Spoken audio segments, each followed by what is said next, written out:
Bueno, me presento primero, soy Marcos Daniel Navarro, trabajo como Principal Engineer en Pedido Ya, desde julio del 2019, cuando abrió el hub de Buenos Aires. Soy padre hace 4 años y medio de Dante, fanático de los aviones, de los trenes y de los dinosaurios. Llevo ya 20 años de entusiasta del desarrollo del software. Eh, Empecé con .NET cuando tenía 16 años más o menos ya. Tuve de esos 10 años de .NET, 8 trabajando con Big Data. Después me mudé un poco al mundo Java. Tuve otros 10 años desarrollando en Java y los últimos 7 bastante fuerte desarrollando todo lo que era Android. Pero bueno, en mi carrera pasé por backend, pasé por web, pasé por desktop, mobile. Hice de todo un poco y quiero creer que me llevé enseñanzas de todo eso y me formó un poco hoy como profesional y a lo que me dedico. Y bueno, trayéndonos un poco al tema de la charla de hoy, es un poco la historia de cómo se fue transformando Pedido Ya, que es una empresa que hoy cumplió hace un par de semanas 11 años, y en esos 11 años vivió una transformación gigante, desde ser una página web en la cual podías pedir un sándwich de lomito en Montevideo, a un negocio que maneja millones de órdenes, con más de 55.000 comercios adheridos y en 400 ciudades de Latinoamérica. Y bueno, el viaje que vamos a empezar no lo vamos a empezar hace 11 años porque hay un montón de historia al medio. Nos vamos a remontar al 2014, que fue un hito en la historia de la compañía porque fue la primera versión mobile de la app. Se decide apostar por el mundo mobile a medida que venía creciendo, y la página web, que era un servicio muy simple, había solo un frontend por plataforma, 4 devs en el backend. Era la verdad un servicio muy simple, y la primera aplicación mobile era simplemente eso, era llevar una copia de la página web en tu bolsillo a todos lados. Pero por ese entonces se empezaba a vislumbrar lo que después se convirtió en una etapa de hipercrecimiento para Pedido Ya, que es apostar por la experiencia mobile first. Significaba cambiar mucho de cómo venía funcionando la empresa hace años, un montón de cambios a nivel organización, a nivel equipos, que Germán Escole ya les estuvo hablando de esto hace un par de días en su charla. Pero más que nada hoy nos vamos a enfocar en cómo fue la transformación del equipo de desarrollo y los desafíos que enfrentaron, no solo con el hecho de tener más tráfico o los desafíos tecnológicos que ello implican, sino también en el crecimiento del equipo, en cómo organizarse para hacer cada vez más y poder seguir creciendo. Ya en el 2018 el equipo de frontend venía creciendo bastante. Ya había 6 frontends developers por cada plataforma. Los backends seguían escalando un montón de servicios y ya se empezaban a vislumbrar los primeros problemas de escalabilidad. O sea, empezamos a tener nuevas funcionalidades para las cuales no estaba pensada la plataforma. El simple hecho de incluir el mundo mobile y las nuevas necesidades que tenía requería nuevos desarrollos del lado del backend, y empezaban a surgir esos temas de escalabilidad por la cantidad de gente que sumó la plataforma mobile. Ya más cerca del 2019 vemos como el equipo creció un montón. Los frontends se duplicaron, los backends se duplicaron. En 2019, como les contaba, abríamos el hub de Buenos Aires para empezar a sumar talento en otros países porque no alcanzaba la capacidad para seguir sumando gente. Y bueno, nuestra plataforma fue evolucionando. Ya no éramos nada más que una aplicación que se dedicaba al delivery de comida preparada. Se empezaron a sumar un montón de verticales: supermercados, kioscos, cadetería, farmacia, incluso productos de retail. Y la cantidad de servicios que prestábamos empezó a crecer enormemente. Ya teníamos un montón de servicios que prestábamos in-house, con un montón de servicios desarrollados por nosotros, otros tantos montados en la nube. Ya había un montón de desafíos de generar ese asincronismo para poder soportar la carga de todas las órdenes que se generaban.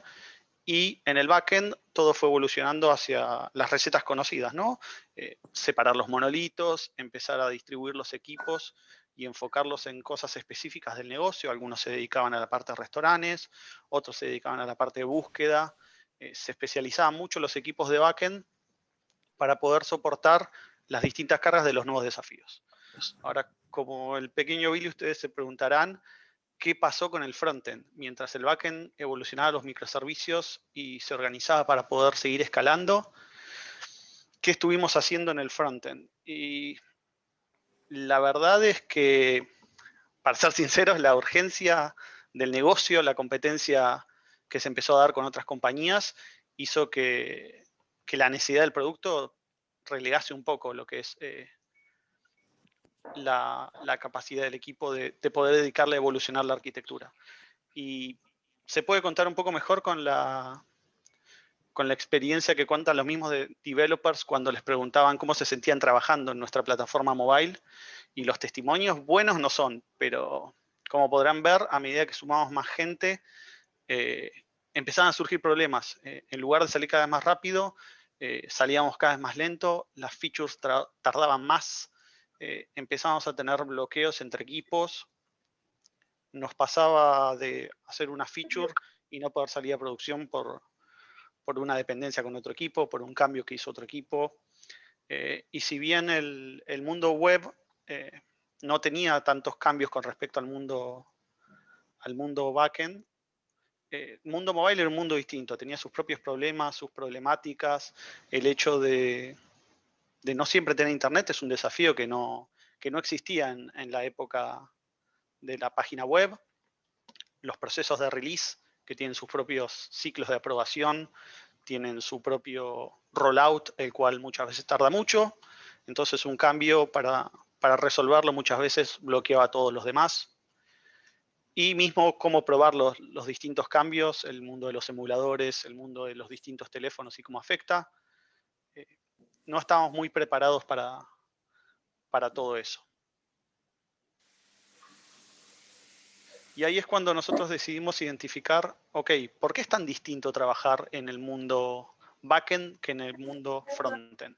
E identificamos 6 áreas que definían cómo era la forma en la que queríamos trabajar y cómo lo veníamos haciendo en backend, y tratamos de identificar qué estrategias poder aplicar para conseguir cada una de esas áreas indispensables para poder trabajar en múltiples equipos de forma armoniosa y poder escalar realmente nuestra capacidad.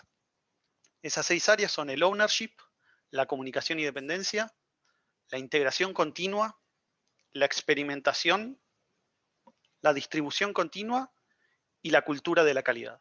Ahora vamos a repasar todas estas una por una con ejemplos y contar un poco cuáles son los problemas que vimos y qué estrategia fuimos aplicando para acercar un poco estos dos mundos que se veían tan cerca y tan lejos al mismo tiempo. Bueno, ¿qué es realmente el ownership? Es más fácil mostrarlo con un ejemplo que tratar de explicarlo con palabras, y no hay mejor ejemplo que el que tuvimos en su momento con la página principal de Pedidos Ya. Como ven, esta es la página principal de hace unos meses. Y acá a la par tenemos la página del listado de restaurantes. Uno pensará que estas dos pantallas las manejan equipos distintos, con objetivos muy distintos.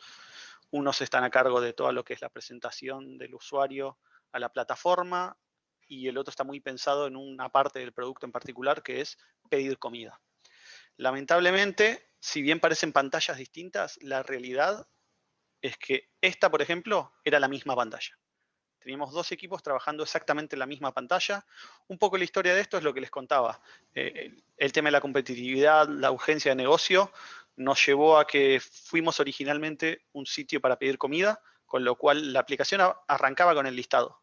Y a medida que se fueron sumando funcionalidades, se generó esta vista alternativa por sobre el listado, que permitía, además del listado, ir agregando pequeñas cosas. Con el tiempo, esas pequeñas cosas fueron más que el listado y se convirtió en una pantalla en sí mismo. El tema es que nunca tuvimos el tiempo para hacer el desacople, con lo cual teníamos dos equipos trabajando sobre una misma pantalla de la cual ninguno de los dos se sentía dueño. Con lo cual, cuando sucede eso, muchas veces empiezan los problemas de quién tiene la culpa de haber roto algo, ¿Por qué no funciona lo mío si yo lo probé? Y todo ese tipo de cosas. Yendo a otro ejemplo, por ejemplo, en un flujo entero, un usuario busca un restaurante, es un usuario logueado. Al momento de pedir, la pantalla siguiente recibe ese usuario que está logueado y el restaurante que él selecciona el usuario. Una vez que elige su menú, se procede a la parte de pagar y esa pantalla de pagar recibe un usuario, un restaurante y el menú seleccionado por el usuario. Una vez que el usuario paga, esto incluso crece un poco más y se convierte en que la pantalla del pedido recibe el usuario, el restaurante, lo que pidió en el menú, cómo lo pagó, la dirección de entrega, un montón de datos. Todos estos datos eran objetos compartidos entre todas las pantallas. Con lo cual, si la última pantalla necesitaba un nuevo dato del usuario, afectaba a todas las pantallas anteriores porque compartían todos el mismo modelo de negocio. Todos compartían el mismo restaurante, todos compartían el mismo menú, todos compartían el mismo usuario. Entonces, ¿cuál es la solución para esto? Bueno, básicamente lo que queríamos nosotros era que todos tuviesen ownership, que cada equipo sea dueño de todo el ciclo de desarrollo, desde el principio del fin hasta su feature, y tenga control total sobre los datos que necesita y cómo los obtiene. Para esto planteamos el concepto de módulos independientes. ¿Qué quiere decir que un módulo es independiente? Bueno, por un lado, lo primero y principal es que sea su propio repositorio. Solíamos tener un monolito, un solo repositorio y todo el mundo metiendo cambios en el mismo repositorio. Al crear los módulos independientes proponemos que cada módulo tenga su propio repositorio y que el mismo equipo sea dueño de decidir cuándo mergea, cómo mergea e incluso cómo maneja los branches. Que tenga total control de su código. Lo siguiente y principal es que pueda decidir cuándo y cómo reiniciar y compilar. O sea, ya no es generamos la aplicación cuando vamos a salir o generamos la aplicación toda junta. Ahora cada equipo puede decidir cuándo compila su módulo, cuándo lo incluye en la principal, cómo lo prueba. Por otro lado, pueden decidir también qué arquitectura hacer dentro de su módulo. Nuestra idea no es que los equipos estén todos copiando y pegando código. Cada equipo es un poco libre de hacer la arquitectura que más le parezca o que más le convenga para solucionar el problema que tiene delante y no tratar de poner una solución fija para todo el mundo. Si bien tenemos cierto tech radar y buenas prácticas, dentro de ese abanico hay una variedad de arquitecturas, librerías y cosas distintas para usar. Nuestra idea es que los equipos tengan la libertad de poder elegir las herramientas indicadas para el problema indicado. Y lo otro, relacionado un poco a lo último que venía hablando recién, es el poder decidir cuál es tu modelo de negocio. No es lo mismo para un módulo que un restaurante tenga nada más que el nombre y el ID, como puede ser para mostrar en un resumen de una orden, como en la pantalla principal donde mostrás los detalles, que el restaurante no solo tiene un ID y un nombre, puede tener un tiempo de entrega estimado, puede tener si tiene envío gratis o no, un mínimo de compra, un montón de información extra. Entonces, damos la libertad para que cada módulo modele la parte del negocio como a él le interesa. Si para algunos el restaurante es un objeto chiquitito, que sea así. Si para otros es un objeto que tiene mucha más información, que lo puedan modelar y agregarle la información que necesitan sin afectar al resto. Ahora, no todos son buenas noticias con los módulos independientes. Suena todo maravilloso, pero bueno, con todo este poder viene una gran responsabilidad. Por un lado, los módulos van a tener que poder autorresolver sus dependencias.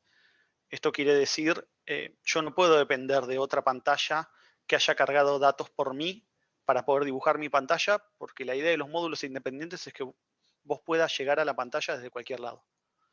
Con lo cual, es responsabilidad de la pantalla inicializar la app si no está inicializada, verificar si el usuario está logueado o no está logueado. La idea es no suponer que ya pasó por otro flujo y esperar a que datos estén cargados en memoria, porque el mundo mobile tiene eso de que cuando la aplicación murió, hay cosas que estaban en memoria que se perdieron. Los módulos tienen que ser capaces de poder conseguir de nuevo los datos que les faltan para poder dibujarse correctamente. Después tenemos el tema del uso eficiente de datos. Si bien hablábamos esto de que los restaurantes los podemos pedir muchas veces y parsearlos de formas distintas, también hay que ser conscientes del uso de datos y no puede ser que cada pantalla pida el mismo dato 1000 veces. Ahí tenemos distintas estrategias para atacar ese problema, ya sea con capas de caché o con servicios de backend incluso, pero tiene el desafío de hacer un uso mucho más eficiente de los datos para evitar duplicidad de llamadas. De la misma forma, el uso eficiente de la memoria. Un módulo no es una aplicación que vive sola, convive con un millón de otros módulos, con lo cual hay que hacer mucho foco en el uso eficiente de la memoria. Y el tamaño del módulo es otro factor importante, que esto viene dado un poco por lo que veníamos hablando de la arquitectura antes de las libraries, que si bien cada uno puede usar su library, también es importante entender el tamaño del módulo y el impacto que tiene que la aplicación sea muy grande en la cantidad de installs en el mundo mobile. Ahora, una vez que tenemos esos módulos independientes, viene el desafío de la comunicación y la dependencia entre módulos. Para ahí tenemos dos grandes principios. El primero es el de los contratos de interacción. Los contratos de interacción definen cómo se relacionan los módulos con el mundo exterior y, como dice nuestro amigo Lionel Hutz, es un contrato que no se puede romper. Se basa en que si vamos a deprecar un contrato, hay que hacerlo explícitamente, se hace con un plan y principalmente lo que tratamos de evitar son esos cambios de contrato, pero tenemos formas de mitigarlo. Y la otra parte son los módulos base, son esos módulos que nos proveen la funcionalidad básica que no queremos reinventar en cada módulo.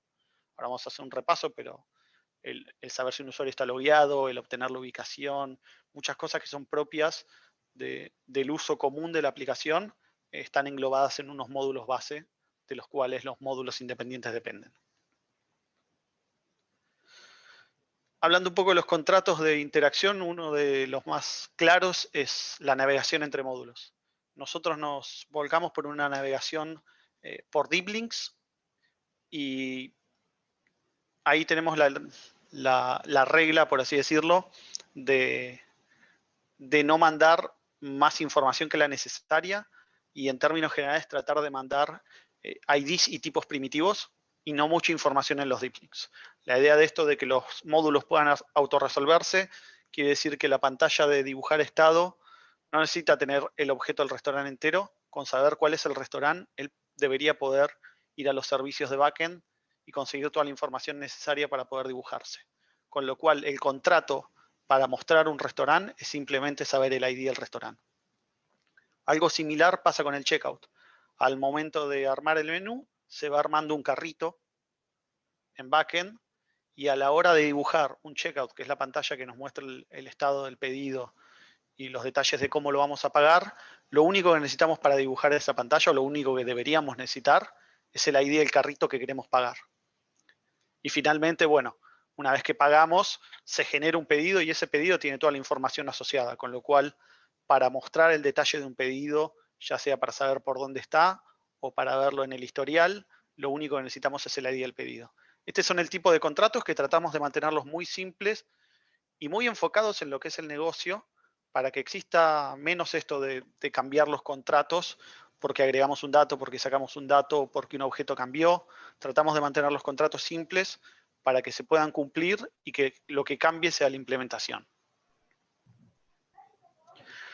Bueno, haciendo un listado de los módulos base más importantes, el primero es el de acceso a servicios, que nos simplifica todo lo que es acceder a los servicios del backend, nos simplifica todo lo que es la autenticación, el logueo, el tracking, las métricas de conectividad de red. Tenemos un módulo para manejar la navegación entre módulos, que nos permite tener alguna forma, si bien tenemos estos contratos, se pueden usar de forma explícita, ya sea en una interfaz para asegurarnos de que estamos navegando exactamente donde queremos, o de una forma más libre armando la URL. Este módulo de navegación nos permite tener interfaces compartidas entre los módulos para las navegaciones más comunes. Después tenemos los servicios de ubicación para todo lo que es geolocalización y reverse geocoding, que se puede usar tanto para mostrar por dónde va nuestro pedido como para poner nuestra dirección cuando estamos por hacer un pedido. Tenemos el manejo de la sesión del usuario, que es común a todos, saber que el usuario está logueado, que tiene un token, poder identificarlo con un nombre. Es algo común a casi todos los módulos. Tenemos estandarizados algunos componentes de UI, no todos, pero estamos en proceso de terminar el design system. Y esto es para tener una experiencia pareja en toda la aplicación de lo que es visualmente la representación de los objetos en la pantalla. La idea es que si el día de mañana decidimos cambiar un color, se cambia automáticamente en todos lados que usa el mismo control. Tracking y métricas, todo lo que es seguimiento del negocio y de la estabilidad de la app, es compartido entre todos los módulos, decidir mandar eventos al backend, monitorear que nuestro acceso a servicios esté funcionando correctamente. Tenemos la parte de notificaciones y push, que si bien no todos los servicios lo usan, hay varios que se alimentan de comunicación en real time para todo lo que es el proceso de entrega del producto. Y el que probablemente nos destrabó más el avanzar rápido es la demo app, de la cual vamos a hablar un poquito más adelante, pero básicamente es la que nos permite probar nuestros módulos sin necesidad de incluirlos en la app entera de pedido ya y recorrer flujos enteros. Pasando a la parte de integración continua, ya tenemos nuestro módulo, ya expusimos cómo conectarlo. Vamos a ver cómo es el proceso de trabajar con un módulo independiente. El equipo ya dijimos que era dueño de su propio código, decide cuándo marchar y decide cuándo se compila el módulo y la app de demo, que es este módulo especial del cual hablamos. Son dueños de elegir qué test hacer, unitarios, funcionales, de integración. Se prueba la integración con la app, esto quiere decir que yo sumo mi módulo independiente a la app y verifico que no haya roto ninguno de estos contratos que hablamos, que son tan importantes para la comunicación entre módulos.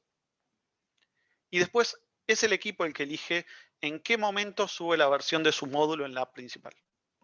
No es que cuando llegue el release agarramos la última versión de todos los módulos y la subimos, sino que cada equipo decide con qué versión de su módulo sale y puede decidir salir con la versión, volver una versión para atrás. Tienen total control del release desde que se buildea hasta que se integra. Acá vamos a ver un poco lo que es la demo app. La demo app lo que le permite al equipo es poder probar sus flujos sin tener que tener la app o pasar por otro lado. Esto nos permite tener escenarios configurables. Un ejemplo de un escenario configurable, acá tenemos por ejemplo la wallet. Para poder entrar a ver la home de la billetera de pedido ya, necesitas por lo menos estar en un país, tener un usuario logueado, podrías incluso querer tener algo de plata cargada. Lo que nos permite esto es tener esos escenarios configurables y un poco moquear los módulos bases y los servicios para poder crear estos escenarios.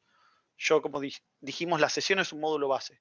Yo puedo moquear un módulo de sesión que siempre me devuelve un usuario logueado. Y esta configuración se puede hacer distinta por cada uno de los escenarios. Con lo cual el equipo, a medida que va haciendo features, va sumando nuevos escenarios que le permite probar rápidamente sus features y también le permite crear test automatizados del flujo concreto que quiere probar sin tener que pasar por todos los demás flujos. Uno de los grandes problemas de mobile y la automatización del testeo es esto de tener que pasar por todas las pantallas para poder llegar a un escenario concreto. La demo app viene un poco a suplir eso y a suplir uno de los problemas que vimos ahí, que era que la aplicación tarda mucho en compilar. Cuando la aplicación llegó a ser lo suficientemente grande, empieza a tardar 3 minutos, 4 minutos, 5 minutos.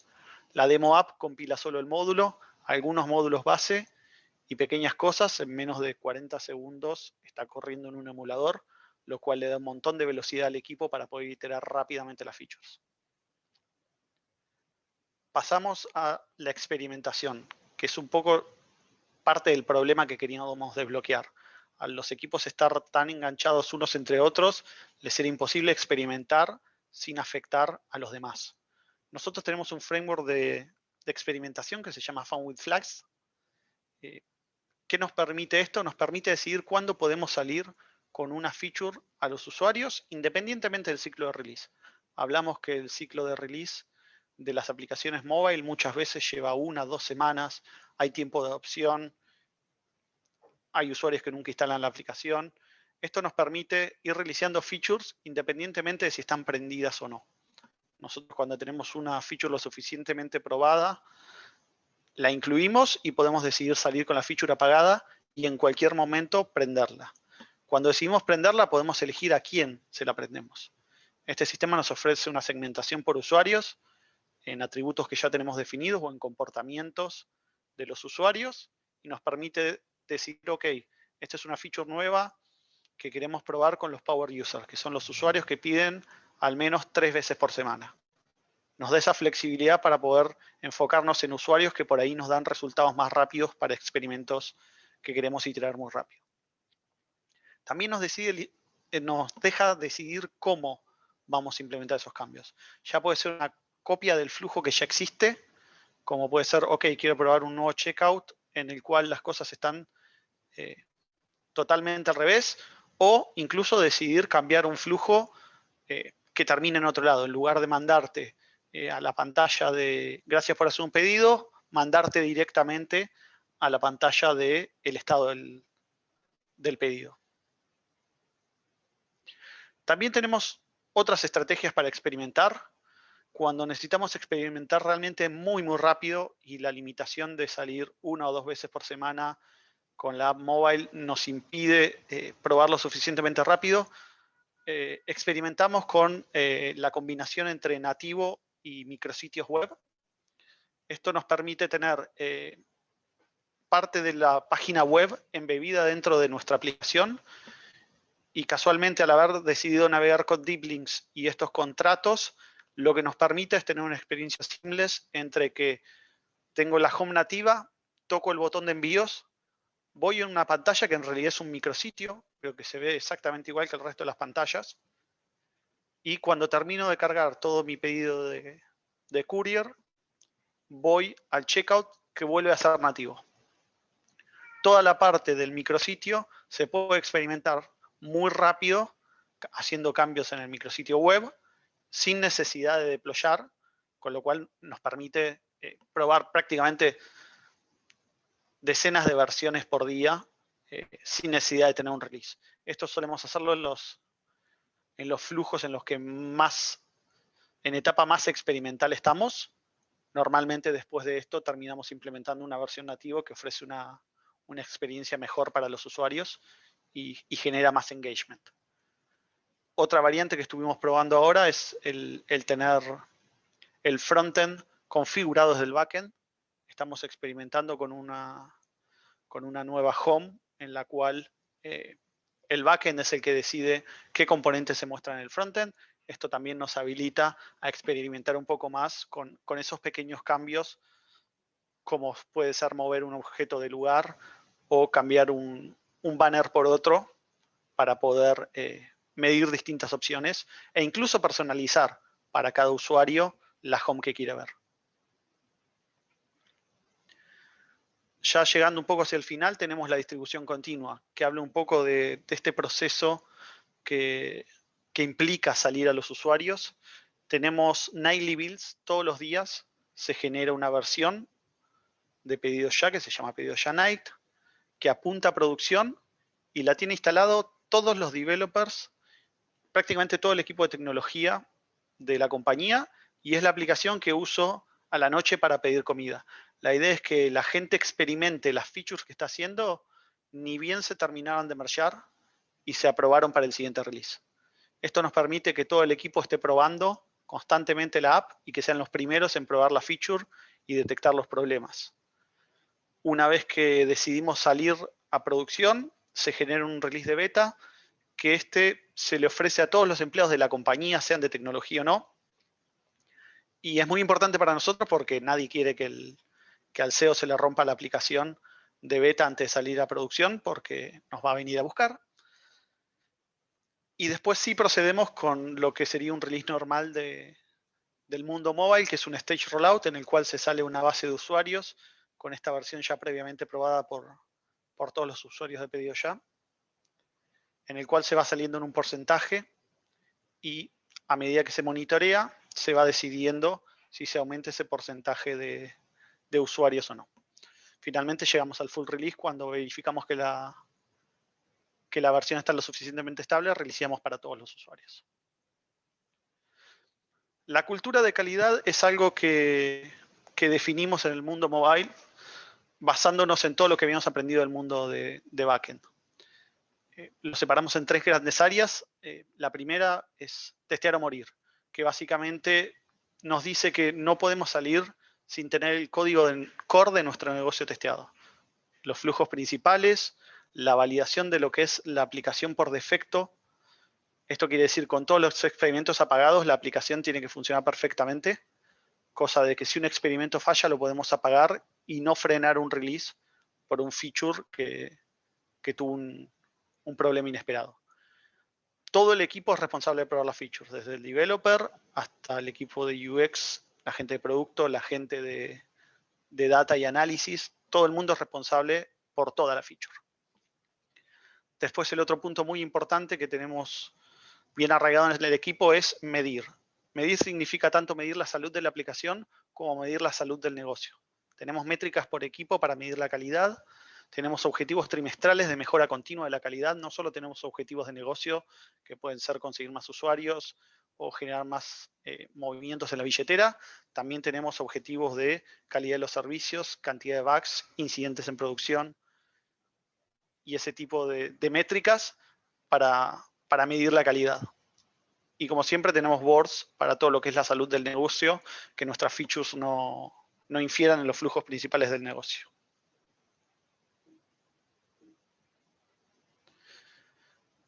Finalmente tenemos vivir el producto. Esto es un poco de la mano de lo que hablamos de tener los builds de Nightly.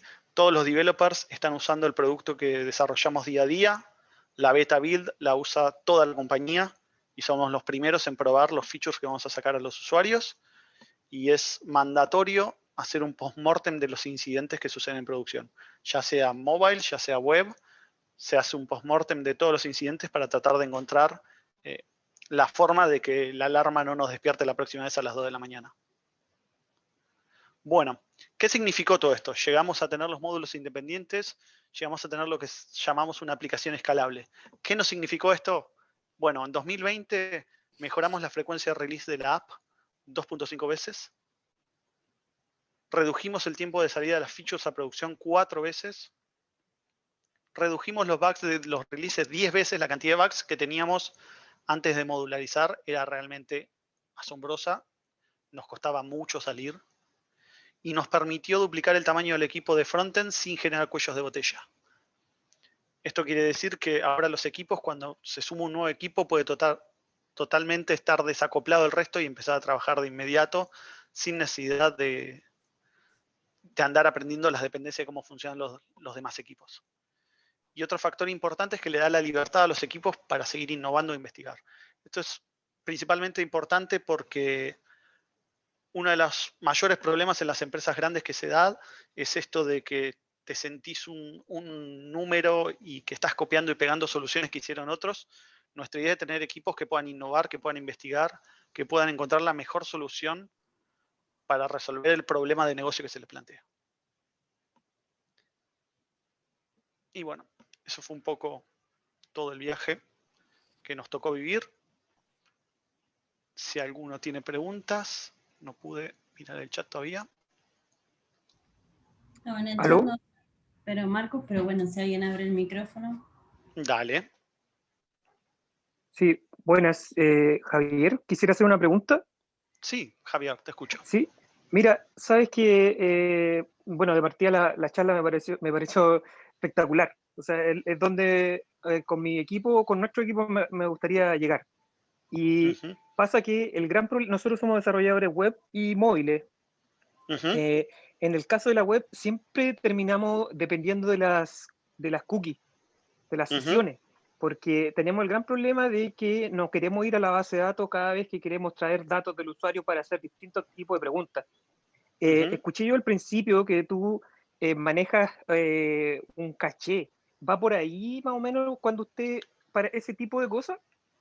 Para el tema de la web, si bien, de nuevo en esta presentación con el tiempo que había, no daba el tiempo para hablar de todo, para la web existe algo muy similar que son los micrositios. Tenemos un app shell que se dedica a gestionar, como si fuesen los módulos base, se dedica a gestionar la relación entre los micrositios y cada equipo arma su propio micrositio independientemente del resto.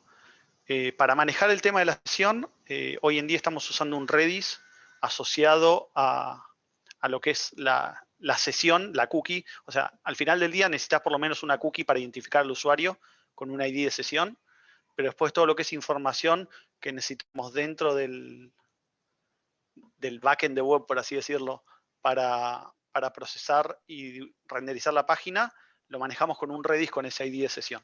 Eso nos permitió tener mucha más velocidad en lugar de ir a la base de datos y nos permite manejar cada uno una sesión independiente, ¿no? Tratamos de esto de que los contratos sean simples para moverme de un servicio como el de Courier al checkout, solo necesito el ID del carrito, y mucho de la comunicación de los datos que pasan terminan pasando en backend.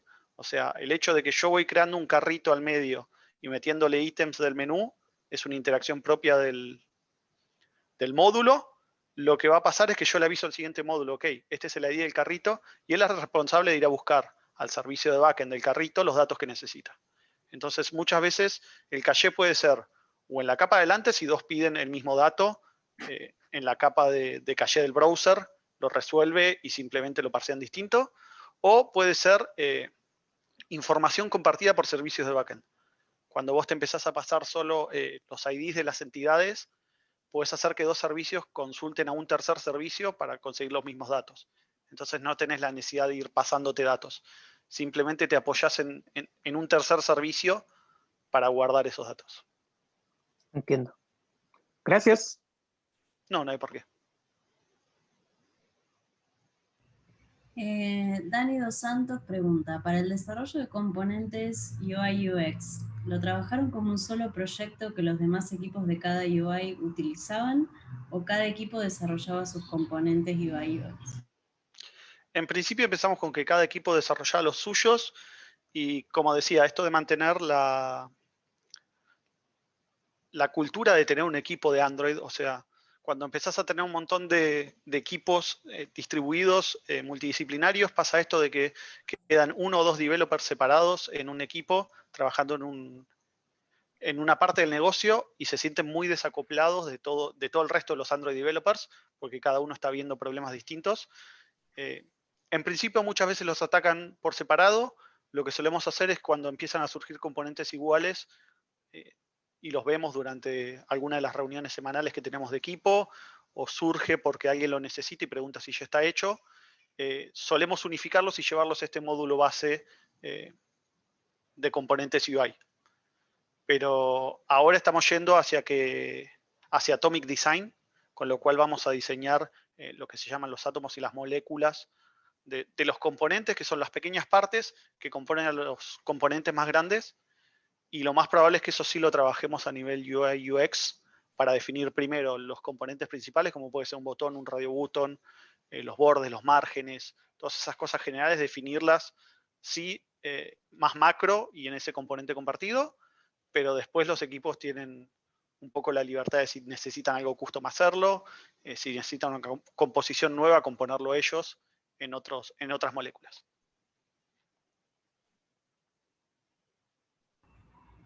Bien, Fabián Quinteros pregunta, mencionaste el uso eficiente de datos. ¿Podés mencionar algo más sobre ese punto? Sí, bueno, un poco de la mano de lo que hablamos del caché, es muchas veces eso. Cuando empezamos a desacoplar el código nos encontramos que pasaba esto, de que pedíamos el restaurante una vez en el listado y después viajaba para todo el mundo el objeto en memoria. Y cuando empezamos a desacoplar eso, es como que, ok, listo, ese objeto en memoria ya no existe. Si yo empiezo en mi pantalla de checkout y tengo que ir a buscar los detalles del restaurante, lo único que tengo es el ID y lo tengo que ir a buscar de nuevo. Ahí es cuando aprovechamos la capa de HTTP, que en principio mientras le peguen al mismo servicio, la misma capa de HTTP va a resolver el caché, y lo que pasa es que los dos módulos le pidan al mismo endpoint. El primero que le pega va a la red, el segundo ya lo resuelve internamente la capa de caché de la aplicación, y ese segundo simplemente lo que hace es parsear lo que él necesita. O sea, Se trae todo el restaurante, pero simplemente lo convierte en un objeto restaurante que por ahí es el ID y el nombre nada más. Entonces, en ese caso, al pegarle al mismo servicio que otros, estás ahorrando uso de memoria porque estás obteniendo el dato del mismo lado que puede o no estar guardado. El secreto es ese, puede o no.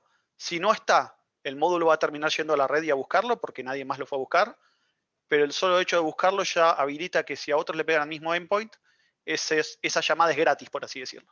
No va a la red, con lo cual tenés un ahorro sustancial de datos y de tiempo también. Emilia, ¿querés hacer tu pregunta abriendo el mic? Hola, sí. ¿Qué tal, Emilia? ¿Qué tal? Me pareció muy interesante la expo. Tengo una consulta. Claro, en el caso, cuando tienes a chicos UI y UX, en mi caso suelo trabajar con dual track, ¿no? Como que siempre van un paso adelante de la gente de desarrollo, para que no haya stopper. Ahorita tengo un equipo que la verdad sí es un reto porque es full back, son equipos que implementan APIs, parece una tribu habilitadora básicamente, y sí tengo dudas porque en verdad las APIs sí son grandes. O sea, sabes que probar un API tienes que ver, oye, qué plataforma se conecta, y las pruebas son algo, bueno, tediosas porque hay que hacer todas las pruebas correctamente, ¿no? Entonces, para mí trabajarla según sprint de 2 semanas no se termina. ¿Ya? Esa es la idea, correcto. Entonces, o sea, slicing sí se puede hacer, pero, o sea, es un API, en verdad. O sea, la podrías particionar por, ok, un API que consulta, ¿no? Y luego el API que registra, podría ser, pero en verdad al usuario no le interesa consultar, le interesa llegar al paso final, que sería el registro. Entonces, hacer un slicing para luego pasar solo la consulta no nos genera sentido, ¿no? Entonces, ¿qué recomiendas tú? O sea, ahorita se ha hecho el tema de que, oye, toda la etapa de desarrollo va en una etapa y luego pruebas, pero, o sea, ese es como que un cascada con un pueblo ágil, ¿no? Entonces, o sea, a los chicos les va bien, porque se llegan con los tiempos, pero en verdad, en el framework no, o sea, en verdad no estamos haciendo un desarrollo ágil, ¿no? ¿Qué recomiendas tú? Ahí lo importante es un poco esto que hablaba del ownership, ¿no? Porque es donde termina la responsabilidad de uno y donde empieza la responsabilidad de otro. El tener contratos claros te permite eso, te permite separar responsabilidades y te permite separar cuándo se termina la tarea. Si me preguntas a mí, nosotros trabajamos en equipos cross-funcionales, o sea, el equipo trabaja en una feature y como decís vos, muchas veces backend o UX va un sprint adelantado en cuanto a la feature final, si querés, en cuanto a la historia del usuario, pero tiene sus propios objetivos. O sea, el objetivo es que la API cumpla con el contrato, que esté probada, que esté en producción y que esté andando. O sea, la tarea del desarrollador de backend llega hasta ahí. Después viene la parte de la implementación. Si al medio surge esto de que no coincide el contrato o surgió algo inesperado, es como que se manejan como nuevas tareas. O sea, mi tarea como backend puede ser levantar el servicio de la wallet que te devuelve el balance, y tengo que hacer eso un sprint antes de que la gente de frontend se ponga a hacer la pantalla para poder reiniciarla al mismo tiempo. Muchas veces se puede solucionar con esto que te digo del contrato. Si nos ponemos de acuerdo que devuelve, la gente de la plataforma mobile o web tiene la aplicación de demo y él puede moquear lo que va a responder el servicio de backend, con lo cual los dos pueden arrancar a desarrollar al mismo tiempo.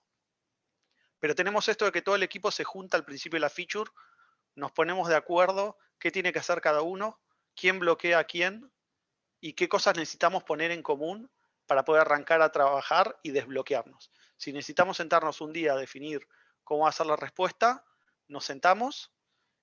Y tenemos también eso de que mucha de la gente de backend se mete en front, mucha de la gente de front se mete en backend.